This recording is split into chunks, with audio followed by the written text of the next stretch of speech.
Casimiro biglang namahiya. Matinding bakbakan ng dalawa. Ito at pag-usapan natin. Pero bago ang lahat, pakisubscribe po ng channel ko. Huwag niyo na rin kalimutan i-click ang notification bell para lagi kayong una sa balita. Nalaban ang aasahan, balita sa mga pambato na isasalang, pasabog na video, lahat yan nandito.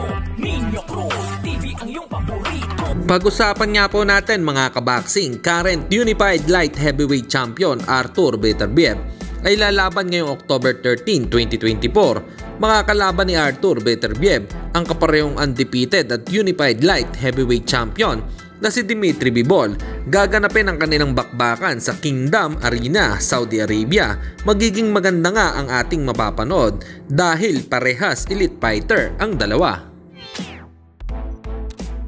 Samantalang undefeated Pinoy prospect na si John Kevin dadayo sa bansang Japan para labanan bukas September 25 ang knockout artist na Hapon na si Takeshi Ishii. Ang laban ay para sa bakanting OPBF minimum weight title. Gagawin ito sa Korakuen Hall, Tokyo, Japan. Kaya suportahan po natin ang ating pambato.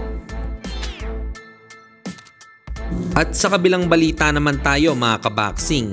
Dahil sa mga nagsasabi nga po na nahihirapan daw di umanong magbawas ng timbang si Casimiro, ay naglabas ito ng pruweba na mapayat na ito at sabay sabi na saan nagsasabing mataba ako.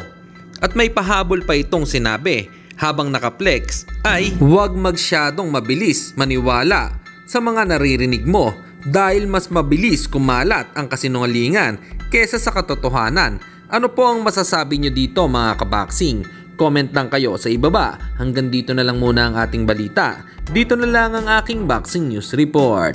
Babu!